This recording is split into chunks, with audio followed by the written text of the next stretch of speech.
Pernah kan lagi enak-enak di jalan, di depan ada pelang operasi zebra.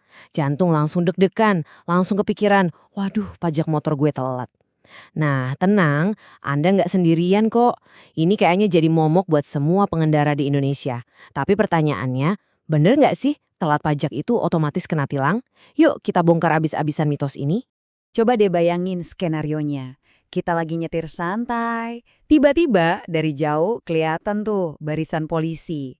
Wah, tangan langsung basah, keringet dingin, otak langsung nge-scan. Pajak, pajak, STNK. Oh iya, telat bayar beberapa minggu.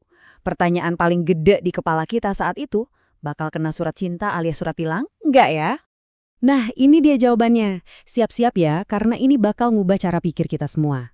Jawaban singkatnya, masalahnya itu bukan di pajaknya. Sekali lagi, bukan di pajaknya. Polisi itu nggak nilang kamu karena nunggak pajak, tapi karena status STNK kamu. Ini poin paling penting yang harus kita ngerti. Oke, biar makin jelas, yuk kita bedah lebih dalam. Kita harus pisahin dulu nih, dua hal yang sering banget kecampur aduk. Ada denda pajak dan ada tilang polisi. Keduanya nyambung, tapi beda banget. Coba lihat perbandingannya. Di satu sisi, ada denda pajak. Ini tuh urusan administrasi, urusan kita sama kantor Samsat karena telat bayar. Simple. Nah, di sisi lain, ada tilang polisi. Ini udah beda cerita. Ini urusan hukum di jalanan karena kita dianggap bawa kendaraan dengan surat yang nggak sah. Jadi yang satu soal duit, yang satu lagi soal legalitas dokumen. Oke, sekarang kita ngomongin duitnya dulu ya. Berapa sih sebetulnya denda yang harus kita bayar kalau telat? Tenang, hitungannya gampang kok. Kita pecah satu-satu biar gampang dipahami. Pertama, kita harus kenal dulu nih sama dua pemain utama di STNK kita. Ada yang namanya PKB alias pajak kendaraan bermotor, ini pajak intinya.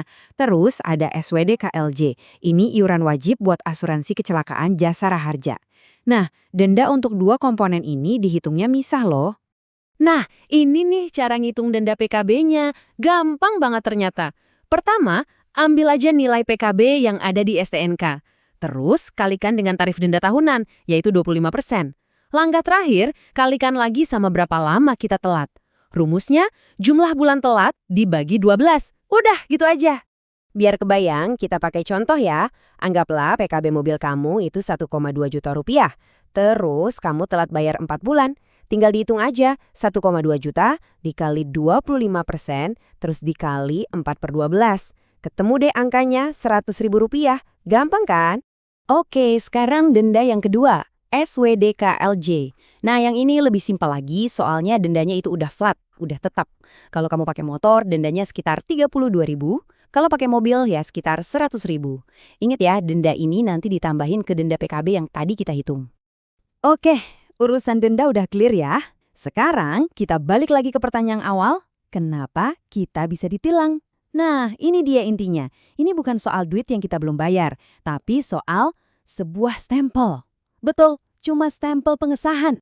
Jadi gini, setiap kita bayar pajak tahunan, kan ada tuh petugas yang nge-cap atau ngasih stempel pengesahan di lembar STNK kita.